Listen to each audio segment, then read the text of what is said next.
కొన్ని లక్షల మంది స్వాతంత్ర సమరయోధుల ప్రాణాల ఖరీదు మన ఇండియా. అదే స్వాతంత్ర సమరయోధులు ఈరోజు బ్రతికి ఉంటే మన దేశమయ్యే వినాశనానికి సిగ్గుతో తలదించుకునేవారు. ఒకడు అసెంబ్లీలో ఊస్తాడు, ఇంకొకడు పబ్లిక్ ప్లేస్లో పోస్తాడు. దేశ రాజధాని అయినటువంటి ఢిల్లీలో మౌంటైన్ ఆఫ్ గార్బేజ్. దేశంలోనే రిచెస్ట్ సిటీ అయిన ముంబైలో గార్బేజ్ రివర్. ప్రపంచంలోనే 7th వండర్ అయిన తాజ్మహల్ చెత్తతో వీధి కుక్కలతో నిండిపోయి ఉంది. దేశంలో ఏ ఒక్కరికి సివిక్ సెన్స్ లేదు. ఢిల్లీలో చెత్త 20 అంతస్తులకు చేరుకుంది. ఇక్కడ ఒక మౌంటైన్ ఆఫ్ గార్బేజే ఉంది.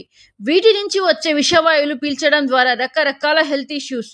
ఆ చెత్త రిలీజ్ చేస్తున్న మిథైన్ టాక్సిక్ గ్యాసెస్ వల్ల ఎన్విరాన్మెంట్ నాశనం అవుతుంది. సిఎస్సి రిపోర్ట్ ప్రకారం 20% చెత్త మాత్రమే మన ఇండియాలో రీసైకిల్ చేస్తున్నారు. రిమైనింగ్ 80% భూమిలో కలిసిపోతుంది. చారిత్రాత్మక ప్లేసెస్లో ఉమ్మడం, చెత్త వేయడం, ఇలా మన టూరిస్ట్ ప్లేసెస్ను మనమే నాశనం చేస్తున్నాం. మన గవర్నమెంట్ స్వచ్ఛ భారత్, నమస్తే, గోబర్ధన్ ఇలాంటి ఎన్ని స్కీమ్స్ ఇంట్రడ్యూస్ చేసినా అన్నీ ఫెయిల్ అయిపోయాయి. మన దేశానికి మనం రెస్పెక్ట్ ఇవ్వకపోయినా ఎక్కడో ఫారెన్ నుంచి వచ్చి టూరిస్టు ఇండియా అందాలను ఇండియన్సే నాశనం చేస్తున్నారని చివరికి వాళ్లే చెత్తేరడం మొదలుపెట్టారు. ఇది చాలదన్నట్టు ఇండియాని నాశనం చేసి పరువు తీస్తుంది కాకుండా ఫారెన్లో కూడా ఇండియా లాగా చెత్త పోయడం స్టార్ట్ చేసి అక్కడ ఇండియా పరువు తీస్తున్నారు మన ఇండియన్స్. అయినా ఇదంతా జరుగుతుంది మన రాష్ట్రంలో కాదు కదా అని అనుకుంటున్నారా? అయితే ఇక్కడ చూడండి, దానికంటే దారుణంగా ఉంది మన తెలుగు రాష్ట్రాల పరిస్థితి.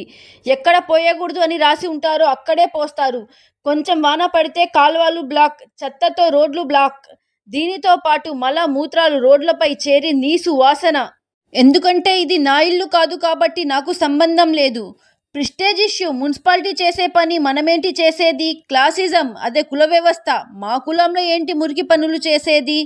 అందరూ చేస్తున్నారు కదా, నేను చేస్తే ఏమైపోతుంది? ఎన్విరాన్మెంట్, పరిశుభ్రత గురించి చింత లేదు. వాటి వల్ల ప్రకృతి వినాశనం గురించి అవగాహన అస్సలే లేదు. రూల్స్ అండ్ రెగ్యులేషన్స్ ఫాలో అవ్వని అవినీతి రాజకీయవాదులు. దేశంలో టెంపరరీ రిజల్ట్స్ మీదే దృష్టి. అయినా మన దేశభక్తి జాతీయ గీతం పాడటంతో, మన దేశ క్రికెట్ టీంకి సపోర్ట్ చేయడంతో ముగిస్తుంది. మరి మన దేశ పరిశుభ్రతల గురించి పట్టించుకునే టైం ఎక్కడా? మన భారతదేశం టూరిస్టులను ఆకర్షించడం తర్వాత సంగతి. ముందల విదేశీయుల దగ్గర భారతదేశ పరువు పోకుండా ఉంటే చాలు.